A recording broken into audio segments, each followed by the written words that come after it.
Hey guys, welcome to the Liberal Hive Mind, a channel solely focused on exposing the abundant hypocrisy of the left. Well, we should probably start this video with a clip that we keep referencing. Leftoids were lecturing that Bud Light knew exactly what they were doing. It really tickles me watching these men pour their Bud Lights down the sink.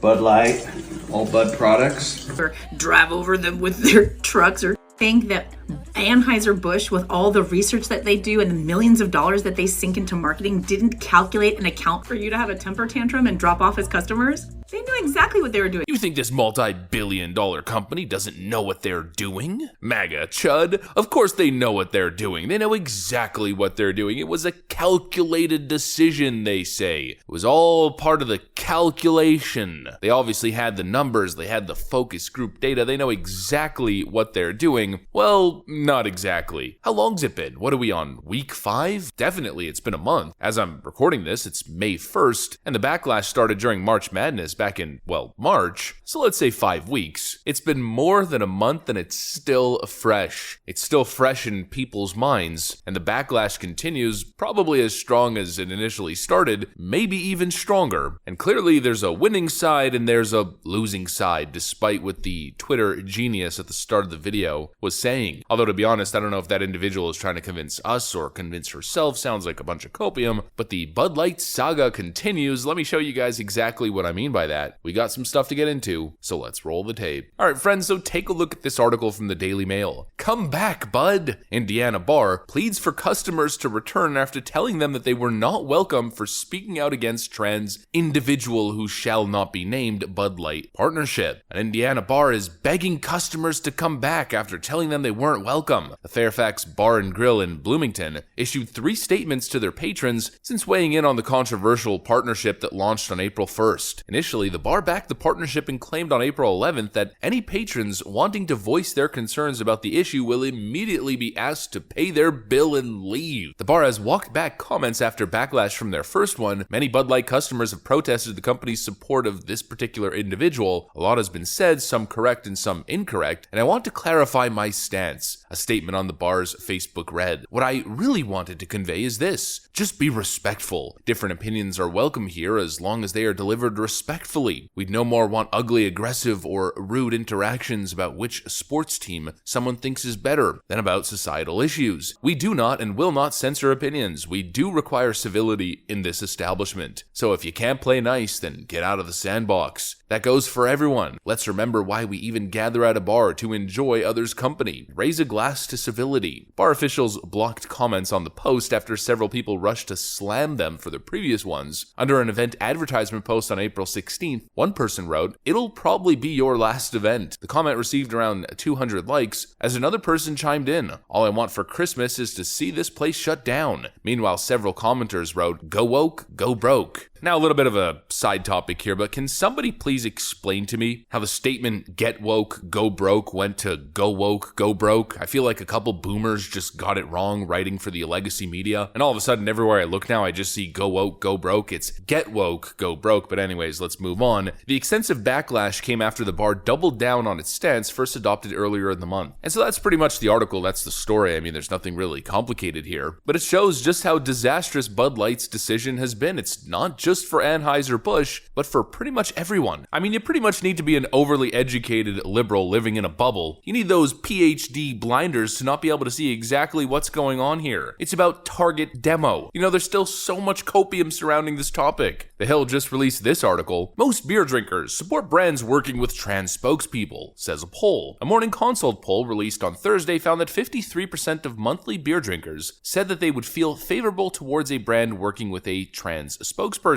while only 28% said that they would feel unfavorable towards the brand. About 20% said that they do not know or have no opinion. And leftoids keep linking this poll as if it's proof. Bud Light knew exactly what they were doing. You're just a backwards MAGA chud. But not even questioning the credibility of the data itself, it doesn't prove the point that leftoids think it does. From their perspective, Bud Light's decision was absolutely justified and they knew exactly what they were doing. But if you understand anything about target demographics, you know that that's clearly not the case at all. They sampled monthly beer drinkers. Well, there's a lot of different kind of beer drinkers, but when we're talking about a brand's core identity and their target demographic, perception as a whole from all beer drinkers, a good chunk of them fancy elitists who probably only drink European imported beer, probably another good chunk a bunch of New York hipsters who only drink the craft stuff, it simply doesn't apply to Bud Light, which is a domestic product that's relatively affordable and marketed towards the working class and younger men who are in their party phases. We're not talking about the macro view, we're talking specifically about the targeted demographic. And what Bud Light did was they looked directly at their target demo and they said, you know, we don't want to be associated with you anymore, you young frat boys or you working class people. We're making new friendships with the elitist far-left progressives on Twitter. A completely idiotic strategy, and it's the same thing that this Indiana bar did. Listen, regular patrons who come to my bar, if you have an issue with the most recent Bud Light controversy, then you're not welcome here. That's what they said. And most people probably just took a step back and very simply thought to themselves, well, I guess if I'm not welcome, then I'm just gonna stay home. It's not even necessarily cancel culture. It's not a mob trying to cancel the bar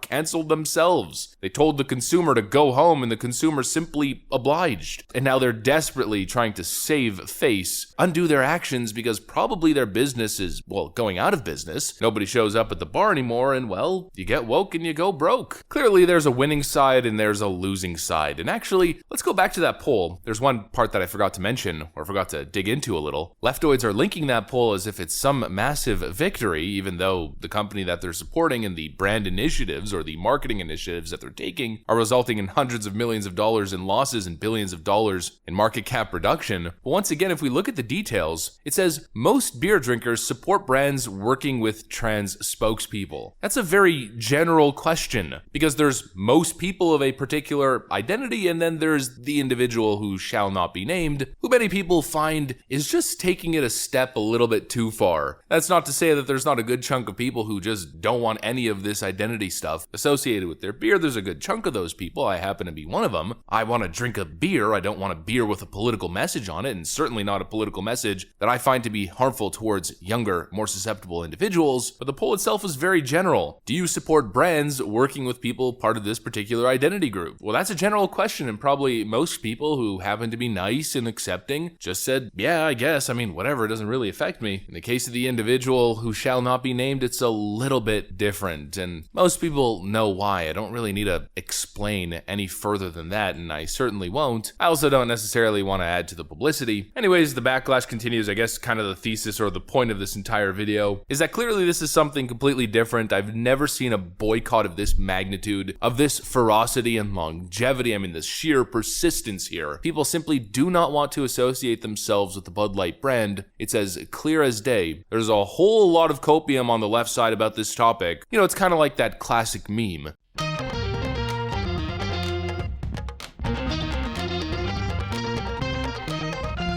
These leftoids with their very complex explanations as to why actually you are wrong and Bud Light knows exactly what they're doing. No, it's very, very simple. The average person gets it. It's always been the exact same thing. People want to turn on the TV and watch entertainment that's not political. They want to turn on the TV and simply watch sport ball or watch action movie, watch a comedy show or a sitcom without being lectured to, without their children being targeted with leftist indoctrination. They simply want neutral, apolitical humor, takes, brand marketing, whatever it is. And any brand, any company, any establishment that doesn't respect that will simply get woke and go broke. We've seen it time and time and time again. And this time, it's simply no different. And clearly, even Bud Light is starting to accept that. Let's just say Bud Light continues to get desperate. I got another video which is following up probably in the next day or so. So stay tuned for that as the Bud Light saga continues. Seems like this boycott's gonna be going on for a while. That's what I got for you guys in the video though. If you enjoyed it, make sure to leave a like and possibly subscribe to the channel. Of course, we'd love to have you here at the Liberal Hive Mind. Thanks for watching, and I'll see you on the next one.